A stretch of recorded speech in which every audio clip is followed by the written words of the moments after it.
तो हेलो मेरे प्यारे बच्चों, आप लोग का स्वागत है स्टेडियम क्लासेस में। आप लोग कैसे उम्मीद करते हैं आप लोग मस्त होंगे, स्वस्थ होंगे और अच्छे से मन लगा है। प्यारे बच्चों अपने अपने पढ़ाई में व्यस्त होंगे, तो प्यारे बच्चों क्लास को शेयर कर दीजिए अपने अपने भाइयों के पास, दोस्तों के पास, बहनों के पास, जहाँ शेयर करना है शेयर कर दीजिए। और प्यारे बच्चों क्लास को लाइक भी कर दीजिए। जो बच्चे चैनल पर नए चैनल को सब्सक्राइब भी कर लीजिएगा, ठीक है ना। चलिए हम स्टार्ट करते हैं प्यारे बच्चों।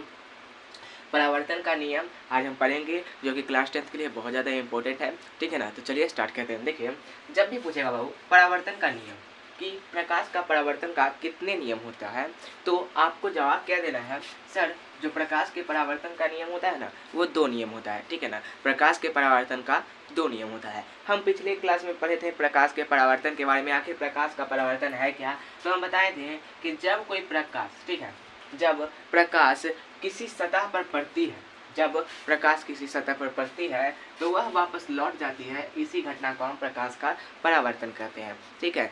आपको उस वीडियो को अगर नहीं देखे आप लोग तो जाकर के देख लीजिएगा, ठीक है ना। आपको ये समझ में आ जाएगा कि आखिर प्रकाश का परावर्तन कहते किसे हैं। तो जब प्रकाश की किरण किसी सतह पर पड़ती है तो वह वापस लौट जाती है, उसी को हम प्रकाश का परावर्तन कहते हैं। हम ये बता दिए थे।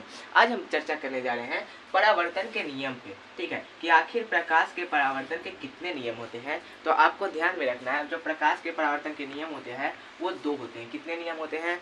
2 नियम होते हैं प्रकाश के परावर्तन के। पहला नियम क्या कहता है, देखिए पहला नियम यहाँ पे कह रहा है कि आपतित किरण, परावर्तित किरण तथा अभिलंब तीनों एक ही बिंदु पर होता है।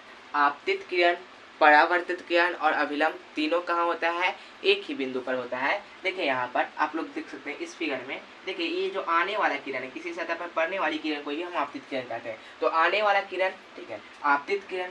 परावर्तित किरण, किसी सतह से वापस टकरा कर जाने वाली किरण को हम परावर्तित किरण कहते हैं। तो आने वाला किरण आपतित, टकरा कर वापस जाने वाला किरण परावर्तित, और अभिलंब तीनों एक ही बिंदु पर होता है। और देखिए ये जो एन हम लिखे हैं, ये प्यारे बच्चों डॉट डॉट करके, ये है अभिलंब। ये क्या है? अभिलंब। तो तीनों कहाँ होता है? एक ही बिंदु पर होता है। यहाँ पर एक बिंदु है, यहीं पर होता है तीनों एक ही बिंदु पर होता है। जिस बिंदु को हम आपतन बिंदु कहते हैं, जिसको क्या कहते हैं? आपतन बिंदु। ओ से इसको सूचित करते हैं, ठीक है ना, आपतन बिंदु कहते हैं। आपको ध्यान रखना है।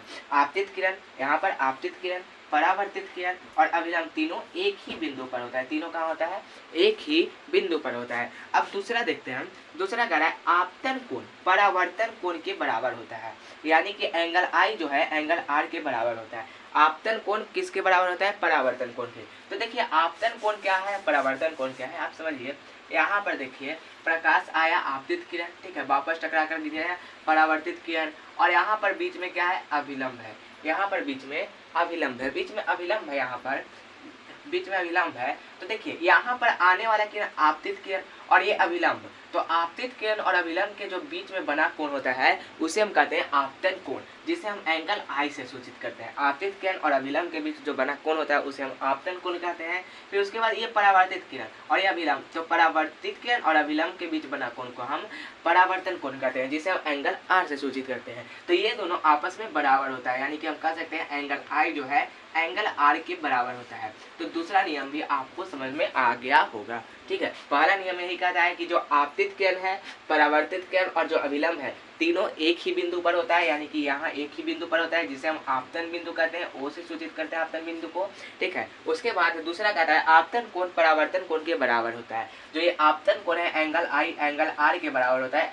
पर आपतन कोण परावर्तन कोण के बराबर होता है, ठीक है ना। तो आई होप आपको समझ में आ गया होगा। बाय बाय, मिलते हैं अगली क्लास में। तब तक के लिए हंसते रहिए, पढ़ते रहिए, मुस्कुराते रहिए। बाय बच्चों।